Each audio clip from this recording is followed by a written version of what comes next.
Shalom, shalom à tous. Vous êtes toujours câblés sur votre chaîne préférée et vous avez toujours là devant vous le docteur Shaddai Mavakala. Alors, aujourd'hui, toujours dans l'élan du prophétique, on va parler, c'est un sous-thème qui va nous prendre peut-être 2 à 3 vidéos. Et les sous-thèmes que nous allons développer est simplement l'importance des détails dans les prophétiques. Alors, on se pose des questions. Est-ce lorsqu'on parle devant quelqu'un, c'est très important de parler son numéro de téléphone, de ses coordonnées?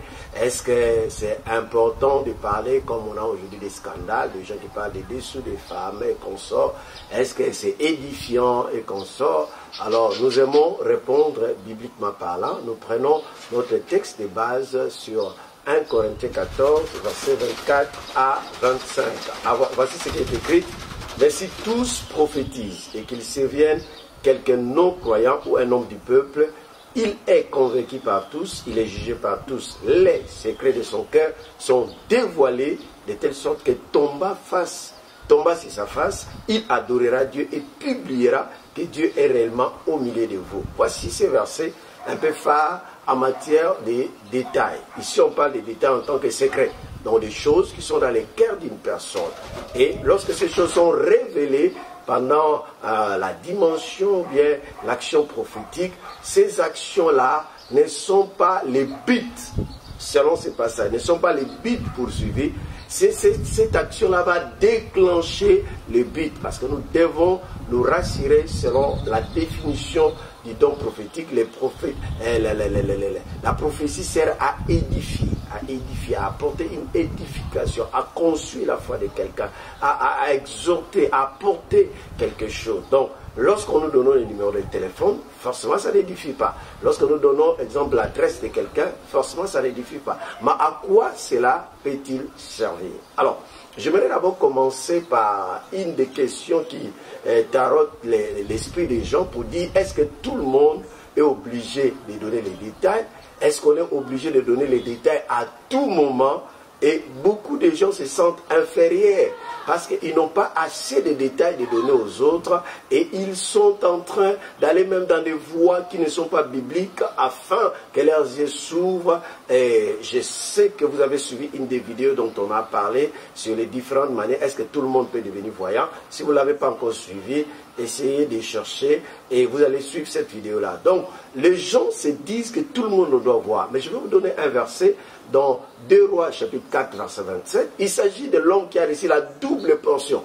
Ce n'est pas n'importe qui. C'est lui qui a reçu la double portion. Élisée. Dans 2 Rois 4 verset 27, il se tient devant une femme et voici ce qu'il dit. Il dit que Dieu ne m'a pas révélé ce que cette femme souffre.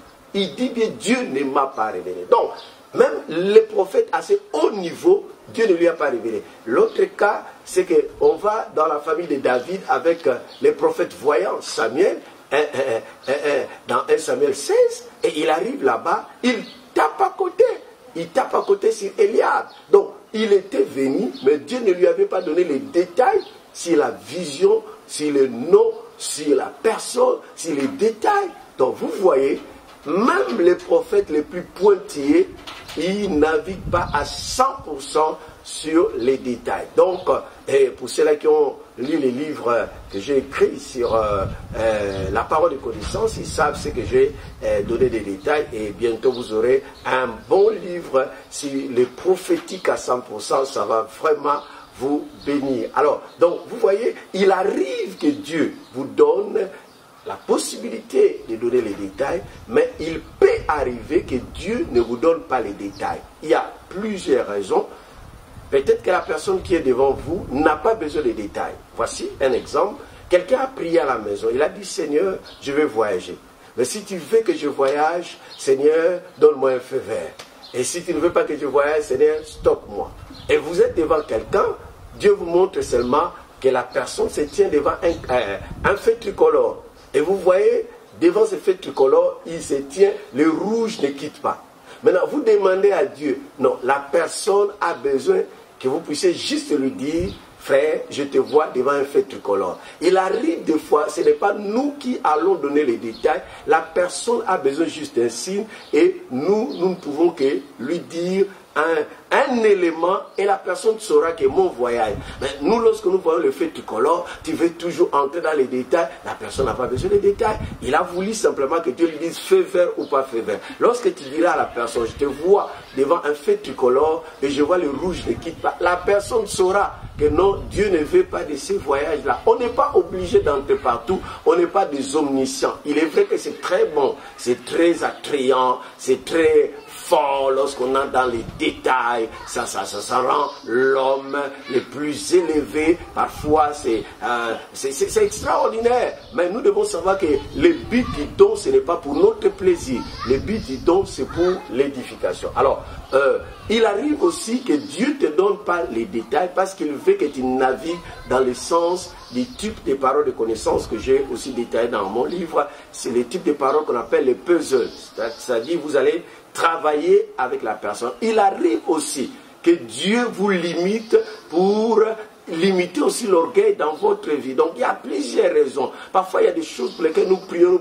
Dieu ne nous les donnera jamais parce qu'il veut nous préserver de quelque chose. Alors revenons sur les détails. À quoi servent les détails et comment donner les détails? Premièrement, vous devez savoir que les détails